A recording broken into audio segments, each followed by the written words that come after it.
I don't see you. Right Oh, now. oh, point, point, point, point. Yep. I'm gonna just flamethrower the bitch. Grab one of them. Oh my god. Wet dream. Okay. Big heals, big heals.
Hey, I'm Trace Meets World. If you want more content, I stream on Twitch at Trace Meets World. I shoutcast New World tournaments from time to time, and I'm going to be playing Lost Ark when it comes out. While there's no real way to confirm that I am the #1 flamethrower, based off of my server, I think that I have a solid chance of being it. I put countless hours into making this underrated ability work. Yeah, let's start with the weight class. I've tried all three, but medium is by far the best weight class. Heavy doesn't do enough damage, and the dodge isn't far enough to get you out of danger since you're so close range with the flamethrower. Light does do insane damage, but you spend most of the time running away from the damage that you take and then using your other abilities and attacks because of it. The medium's dodge is the perfect distance to get to your max range on the flamethrower, which is generally where you want to keep your opponents. It's the easiest to like hit them with because the closer they are,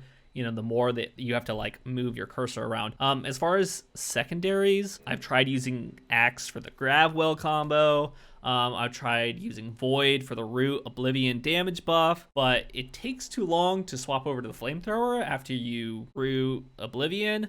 And you might as well just use the Void Blade at that point, which is crazy strong, and it does a lot of single target damage, but it does put you at a position disadvantage, right? Which is one of the great strengths of the flamethrower.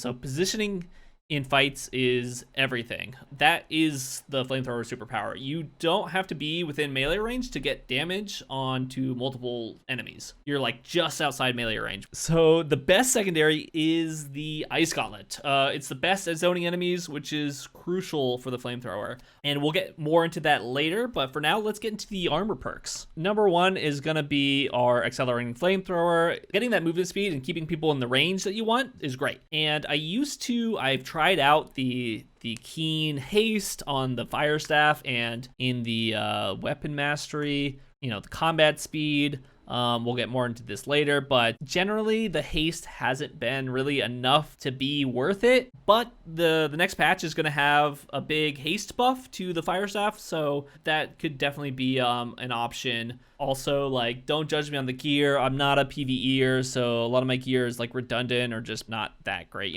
like I have repulsing clear, you know what I mean? Resilient. Resilience your #1. You want this on as many pieces as you can. Just that damage mitigation is super important.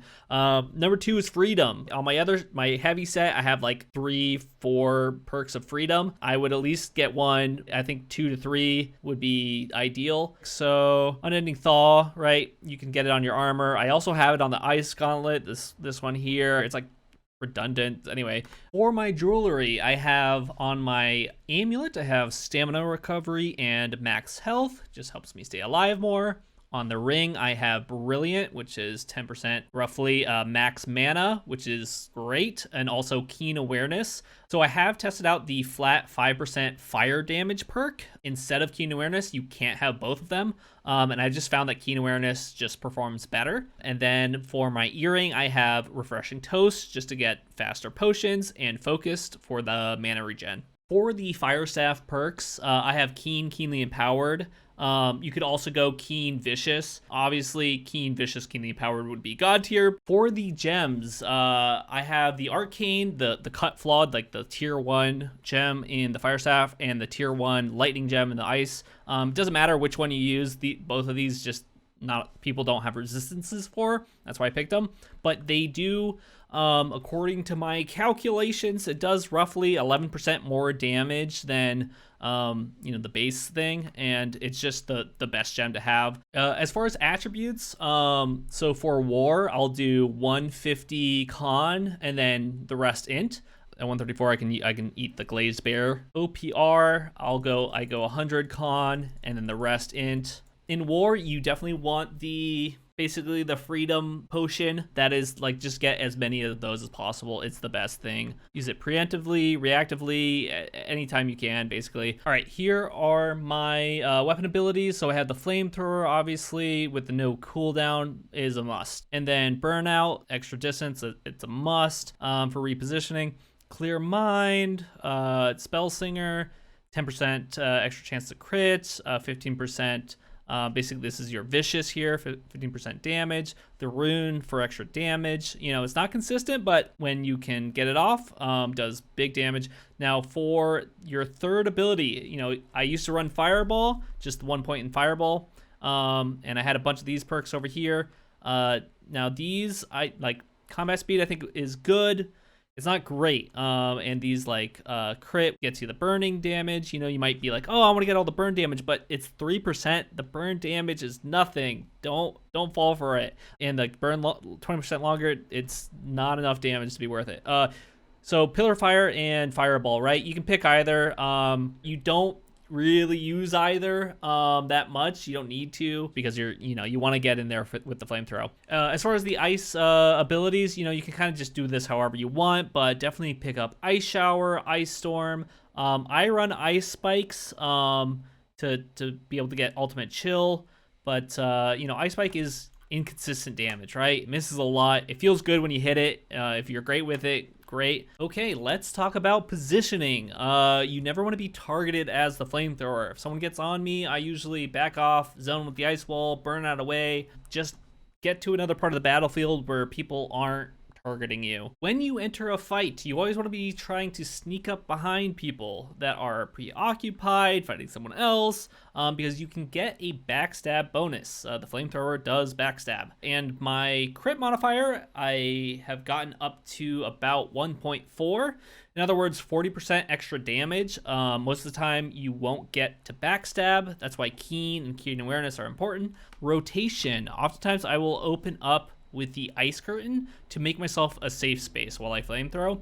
You can place it directly onto enemies, which is ideal, but oftentimes it puts you in danger of getting CC'd yourself, which can halt your rotation before it even starts. So it's not bad even as a buffer between you and your enemies if you don't feel it's safe to get close enough to put it directly on top of them. I know it's tempting to always open up with the Ice Storm and the Ice Wall to get the max amount of CC in before you swap to Flamethrow, and it's very effective, as you've seen in the montage, but you don't want to do this every time, and I'll tell you why.